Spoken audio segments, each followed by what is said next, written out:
Alrighty, folks, we're going to have a different kind of conversation with Mr. Stephen Dow from Velocity Mortgage. Before we get into the topic at hand, we've got to do the marketing spiel so we don't get in trouble. Go ahead, hit me with it.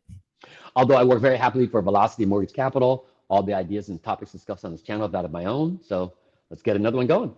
Yeah, so Stephen, what I wanted to do here is I was just reading an article the other day talking about the mortgage industry has already lost 65% of hemorrhaging, and it's going to get worse because this year is going to go down as another very, very hard year. But I actually want to change it up a little bit because one of the things that I know about the mortgage industry, and I think you'll agree with, is it's cyclical. Yep. And at this point, we are clearly on a down cycle. We are likely near a trough. We don't know how long that trough will be. But the question for you is, who should look at getting into mortgage? Because sometimes getting in at the trough is where you cut your teeth, you get your scars, you grind, and then what you have is the upside later. So what do you think about starting in mortgage today? Maybe you're coming out of high school, coming out of college, you're not sure what to do. Mm-hmm. Who should look at the mortgage industry as opportunity versus fear? I mean, you have to kind of be a self-starter. And in this line of work is typically majority, commission based. And so you're going to get out of it what you're going to put into it typically. But the ceiling there is no ceiling, Right. You can make as much money as you can, or if you want, really, just depends on, the setup and the company you're working for. But otherwise, yeah, sales. I mean, for myself, I didn't focus in high school. I was messing around too much and, went into community college trying to take a bunch of classes just to see what I wasn't good at. Turns out I was good at everything.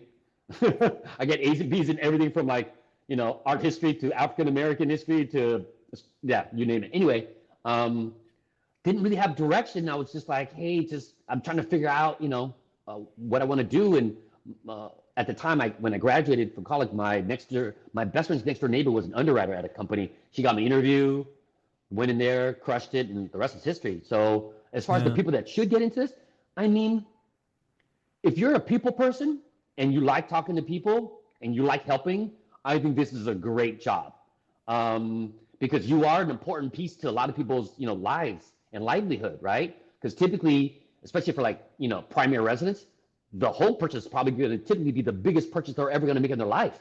Right. And so, working with the right financier is just so vital to get them on the right track. Otherwise, you're talking to the wrong person. It just sends you down the spiral of destruction. Yeah. So I love that. I love that you brought that up because one of the things, because again, you're in mortgage, unlimited upside. I was in software sales, enterprise software sales, theoretically the same kind of unlimited, assume you perform. Mm-hmm. But you went to the thing that I think people need to consider is you got to be a people person. Mm-hmm. Right. Being an introvert, a mouse, just trying to hide behind your computer. Maybe, but it's not going to be to the degree because you're just not going to like what you do. And so some of this part of this job is like, you're going to get a lot of no's slammed in your face a lot of times. You know what I mean? And so you should really enjoy what you're kind of doing. And if you're not quite a people person and, you get a little stressed out picking up the phone, you might have to do just inbounds and, internet sales or whatnot. But for this type of job, building relationships, direct contact with borrowers face-to-face and whatnot, verbal conversations. If you're not comfortable with that, this is probably going to be your gig. You might still be able to get into the mortgage industry, but more on the operational side, like an underwriter or a processor, you know what I mean? Yeah. And those people make great money. And it's not based on sales, and so you don't get that ebb and flow of you're only good as your last month. I mean, I know, underwriters that are making well over $100,000 a year. Wow. Okay. Yeah, with great benefits and everything else. And so there's great opportunity in the industry, and it's always, cyclical, like you said, but you just got to position yourself to take advantage when the market's hot, and then be able to kind of fall back and maybe take a break a little bit when it's not. But I mean, somebody young, somebody doesn't have a lot of overhead, maybe can kind of live at home for the time being, because in sales, you kind of have to build up your book of business before you can really start making some real money. Otherwise, you're going to get those peaks and valleys, and so it'll take a little bit of time to build up your base. But once you get that, you hit your stride, because again, depending on what you're selling, at least from a mortgage standpoint and what I sell to other loan professionals. And so it's not like a one-time sale. It's like, I say this all the time, it's not like we're mining for gold. We're mining for ATM machines. When we're cold calling, because it keeps Yeah. paying. So yeah, this job, getting with the right company and with the right product, man, like I've been here for coming up on 11 years in October, and that's Wow. unheard of at a mortgage company. You know what I mean? For sure. Yeah. Yeah. So it's been great. Management's been very, top notch to lead us to to the promised land, so to speak. So we've had ups and downs, but due to great leadership and a lot of good moves, we've really positioned ourselves to really be the 800-pound gorilla in the room. Because what we do, a lot of other companies try to do, but just not to the scale. Yeah. The other thing that you brought up, I want people to think about if you're thinking about getting into this industry or sales in general, is not only you're going to get a lot of no's, but you're going to have pipeline that you're managing that you're counting on getting done, and things will happen. A competitor will come in and steal it. Life event will happen. There's a lot of times I've seen people in commission-based businesses, frankly, spend the money before the ink is dry.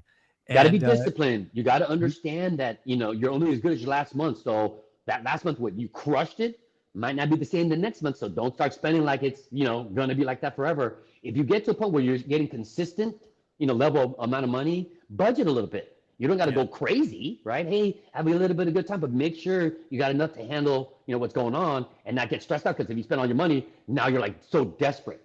Like you got to get that one loan through. And desperation, the tone when you're talking, people pick that up. Oh, for sure. There's no doubt. Let me ask you this question. I was asked this the other day by a young man thinking about actually getting his real estate license. And he basically said something to the effect of, is now the right time to start? And again, based on his question, it was like he thought the answer was no. And I'm like, dude, you have no idea how lucky you are. Starting right now when you have no overhead, no commitments, you can just grind. Less competition. You're gonna learn so much faster. You're gonna skill up so much faster, and you're gonna get the upside. Right. If you started in 21, you're probably going into bankruptcy, right? Because you would have thought that, and you would have had bad habits. Right. Everybody was spending money. Everybody was getting a second and third lease. List price, cash, sight unseen. So you're thinking, oh, this is how it's always going to be. And not the case. No. So the real situation during the downtime, so that you're better prepared to capitalize on the upside, and then also be prepared on the downside because you've lived through it.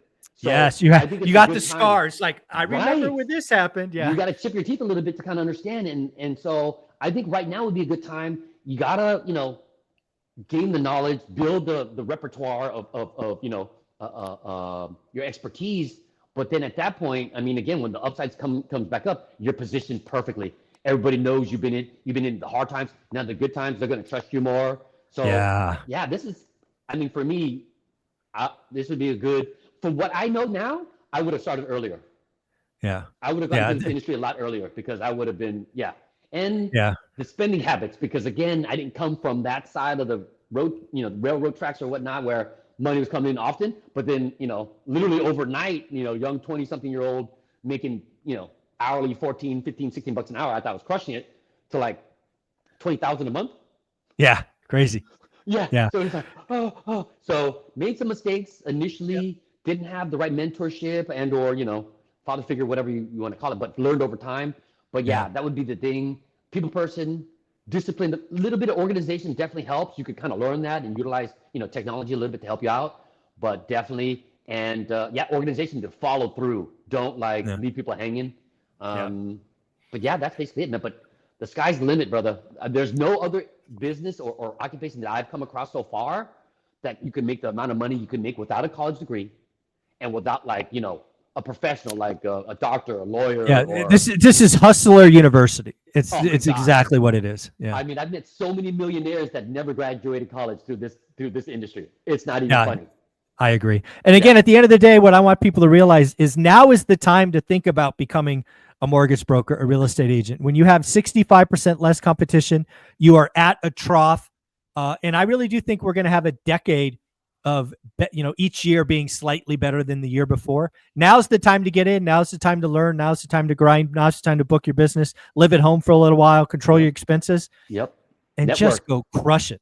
Dude, because again, if you have the right network, when the upswing's back up, you, like I said, you're positioned to just take advantage of all this, man, you know? And Yeah. so I've been very fortunate to be in the right place at the right time when the market turned.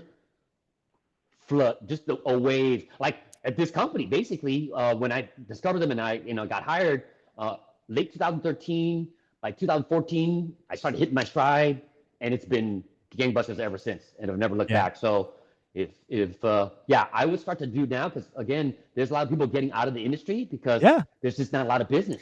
But if you can Well, position yourself, and the reason they're getting out is because they can't fund their lifestyles. right? Well, that That's the too. problem. Yeah, That's the problem. It's like I got my third, I just had my BMW repossessed or whatever. It's like like you were spending money like it was like this. The good times will never end. Do you not understand this is cyclical, people?